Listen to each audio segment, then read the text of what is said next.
Bien, bonjour à toutes et à tous. Donc, comme convenu, petite vidéo qui va introduire ce qu'on va faire demain sur le chapitre 10 sur les nombres premiers. Voilà, c'est juste pour que vous puissiez avoir une idée de ce qu'on va faire demain et de voir déjà les deux démonstrations primordiales du chapitre.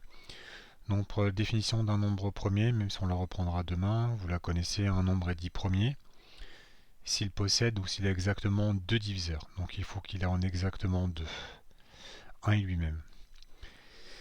Et donc par contre, si l'entier naturel distinct de 1 n'est pas premier, on dira dans ce cas-là qu'il est composé. Alors des exemples de nombres premiers que vous connaissez. Donc le premier nombre premier c'est 2, et c'est le seul nombre premier en plus qui est pair, car ses seuls diviseurs positifs sont 1 et 2. 0 n'est pas premier parce que lui il possède une infinité de diviseurs positifs. Et de la même façon, 1 n'est pas premier, c'est le contre-exemple par excellence dans la mesure où il n'a qu'un seul diviseur qui est lui-même. Donc attention, 1 n'est pas premier. Donc le premier nombre premier, c'est 2. Le mini-exercice, on le fera demain, juste pour comme application. Ce que je voulais absolument voir dans un premier temps, c'est le premier théorème qui annonce qu'il existe une infinité de nombres premiers. Et on va le démontrer. Donc je vais reprendre la démonstration que j'ai mis en dessous, mais que je vais détailler un petit peu plus. Alors, on va démontrer donc qu'il existe une infinité de nombres premiers. Donc on va raisonner par l'absurde en supposant que ce nombre n'est pas infini mais fini. Et donc s'il est fini, par définition, ça voudra dire qu'il existe un plus grand élément, que je vais noter P. Donc soit P le plus grand d'entre eux, c'est-à-dire le plus grand nombre premier. Soit N, donc le produit de tous ces nombres premiers. Donc ce qu'on va faire, c'est dans ce cas-là, le N, comme c'est le produit de tous les nombres premiers, ça va être 2 fois 3 fois 5 fois 7, etc. jusqu'à P, en considérant P étant le plus grand. Et je fais donc le produit de tous ces nombres premiers. À condition, bien évidemment, par rapport à la formulation que j'ai faite au départ, que ce nombre soit fini. Alors, je vais poser n' égale à n plus 1. Alors pour tout nombre premier d, la division euclidienne de n' par d a pour reste 1.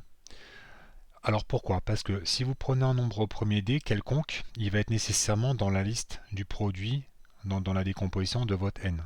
Et vous allez l'avoir par là, ça va être soit 2, soit 3, soit 5, soit 7, soit etc. jusqu'à p. Donc logiquement, vous allez prendre un d qui va être quelconque à l'intérieur de votre décomposition du produit de n.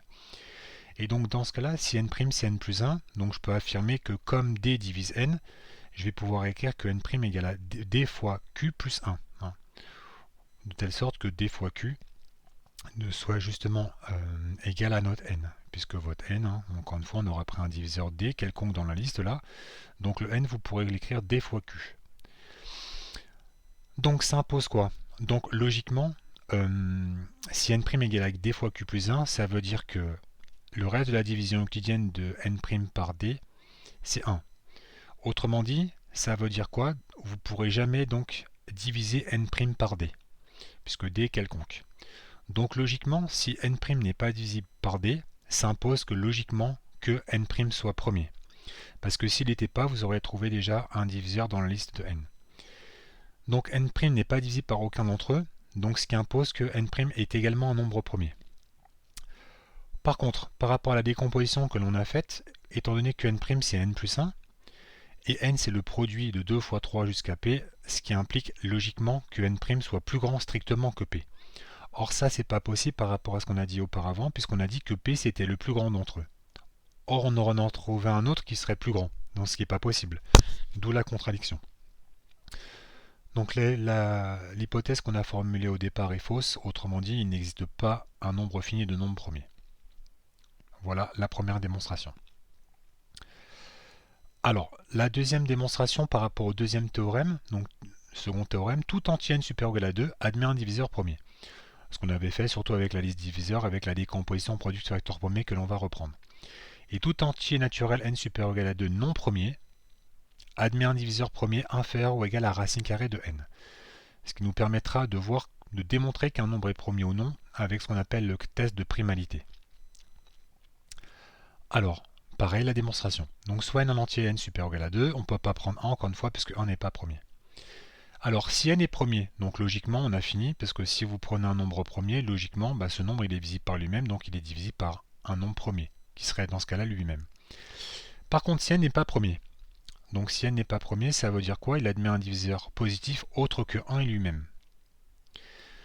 Donc on va considérer l'ensemble E des diviseurs positifs autres que 1 et n. Donc c'est donc un ensemble d'antinaturels non vides. Il a donc un plus petit élément que l'on note P.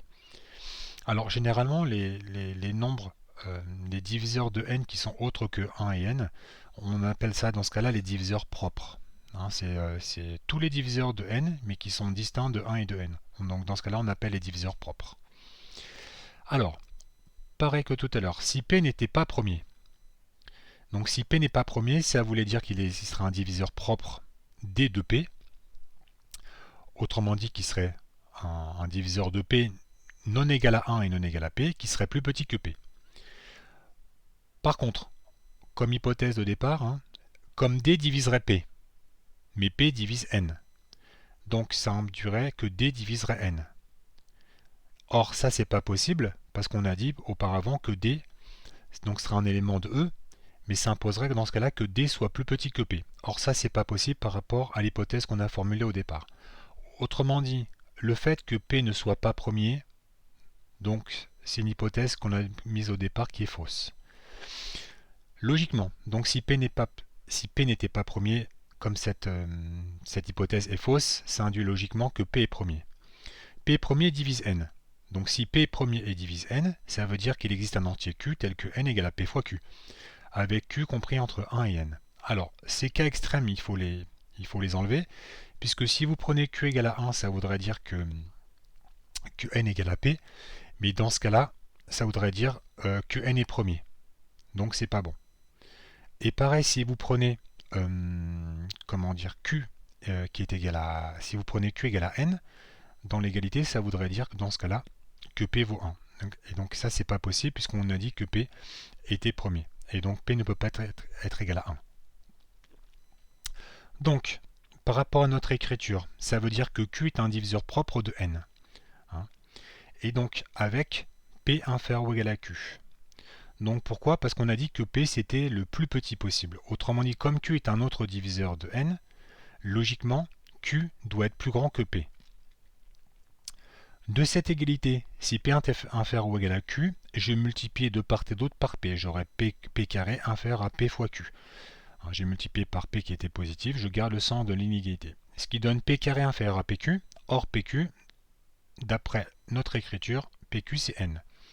Autrement dit, P carré est inférieur ou égal à N. En passant la racine carrée de part et d'autre, on a le droit, en conservant l'ordre, puisque P carré et N sont des entiers qui sont positifs. Donc conservation de l'ordre avec la racine carrée. Et elle a bien un sens dans la mesure où les nombres sont positifs. La racine de P carré, c'est valeur absolue de P, oui, mais la valeur absolue de P, c'est P, puisque P est positif. Et P est inférieur ou égal à la racine de N. Voilà. Donc je mets ça sur Pronote, c'est juste pour anticiper un peu, pour gagner du temps pour demain. Je pense qu'on la reprendra rapidement s'il y a des choses qui sont pas claires.